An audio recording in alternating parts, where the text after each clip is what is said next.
Today is Legacy Sunday as well as Rogation Sunday, which makes it a good time to reflect on the meaning of giving. Jesus says, "I give you peace, but I don't give it to you the way the world does." Now, when we hear world, we can mistake that term for earth. But John's use of the word is very, very different. For John, the world is not physical. The earth and all its creatures and plants, as we heard today in Genesis 1, is indeed a gift of God. But the world is another matter. The world is the cultural system that works to serve human interest apart from God, apart from God's view for wholeness.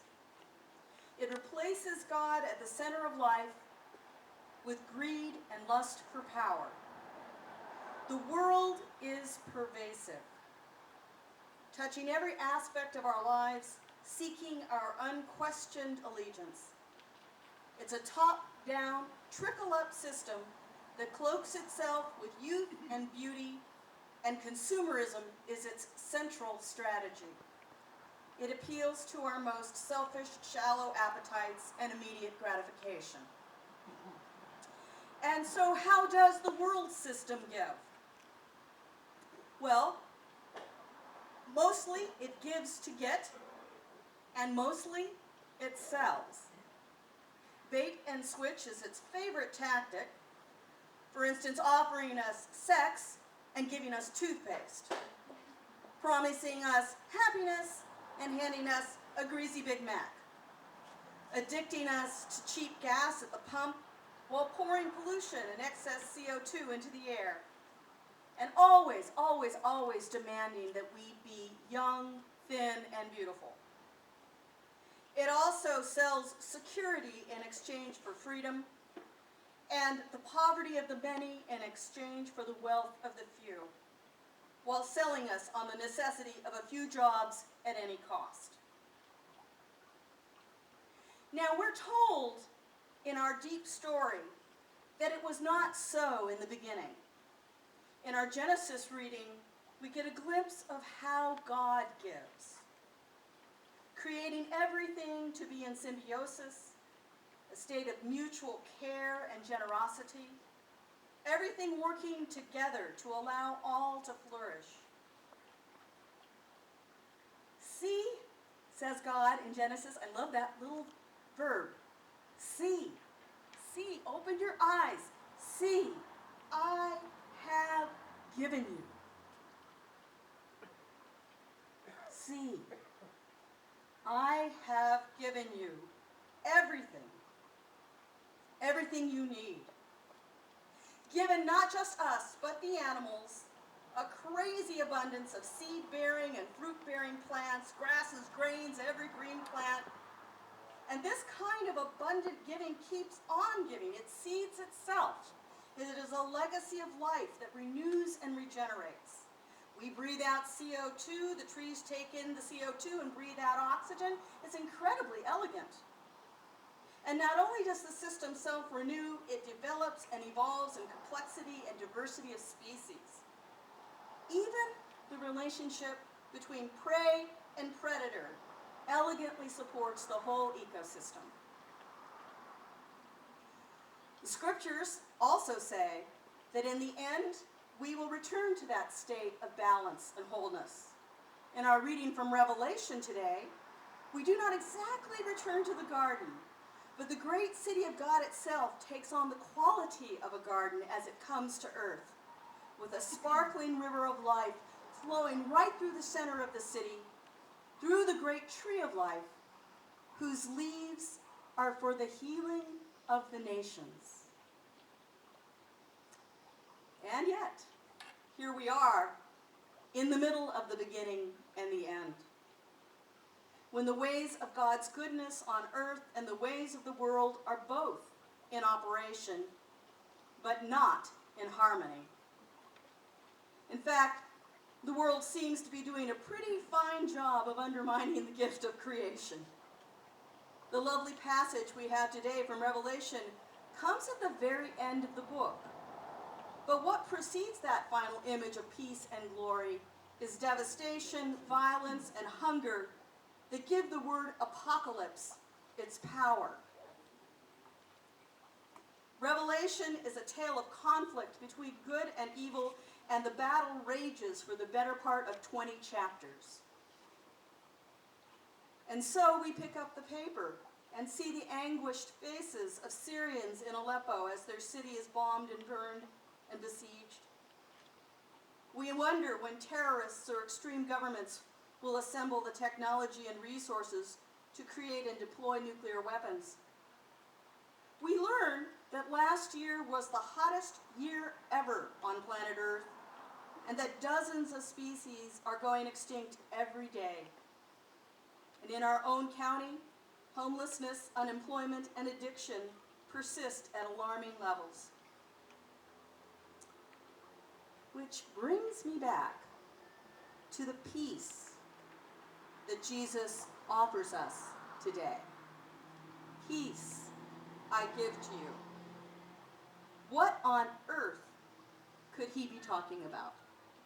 What in the world could he be talking about? It's very, very important to notice that the Jesus who gives us this word is not the victorious, resurrected Christ. The Jesus who gives us this word is speaking to his disciples in his last moments with them before he is arrested, tried falsely, tortured, and crucified. The peace of Jesus is no picnic, apparently. It is not the absence of trouble, or the absence of sorrow, or the absence of conflict, even. The peace of Jesus accompanies the choice to follow him. We see this in the beginning of the passage. Those who love me will keep my word, and the Father and I will come to them and make a home with them. This home with God gives us real peace that the world cannot give. We dwell there in the presence of the Creator and Sustainer of all, grounded in the eternal center of reality, instead of in the shifting sands of worldly comfort and transient peace.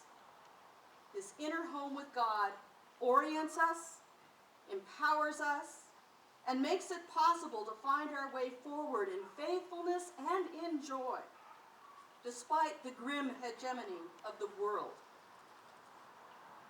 And as we follow Jesus, we work to make the dream of God come true. We plant the seeds of the kingdom, though we may not see them bear fruit. We practice giving as God gives. We learn to plant for a legacy and not merely for ourselves. We cherish the gift of creation. We nourish the gift of community. We hold tight to the story that gives meaning and reminds us that our lives are just a moment in the magnificent arc of an amazing saga that begins and ends in wholeness. We find refuge in the glory of creation that yet takes our breath away on days like today, as we tend our corner of it, knowing that it has power to heal. I believe I can feel that vitamin D. I can feel that vitamin D. I can't wait to hear the whole story of Dave Hansen's trip to the southern Philippines, where he helped systematize the carbon offset project with our diocese. Talk about the leaves of trees for the healing of nations. That's what it's all about. We build God's kingdom in small and concrete ways. We shop more locally, grow our own food, dabble in the dirt. We support local farmers markets and school gardens. We cook slow food and share it with one another on Wednesday nights. We take sandwiches to Love Overwhelming and offer groceries to the folks who come to our fish program. And the legacy of giving of those who have gone before us continues to bless. Just this week, I was able to put up a family for 3 nights in a hotel while Love Overwhelming and the other agencies helped them find a permanent place to live. So we were a doorway out of homelessness for a family because of the legacy giving of those who've gone before.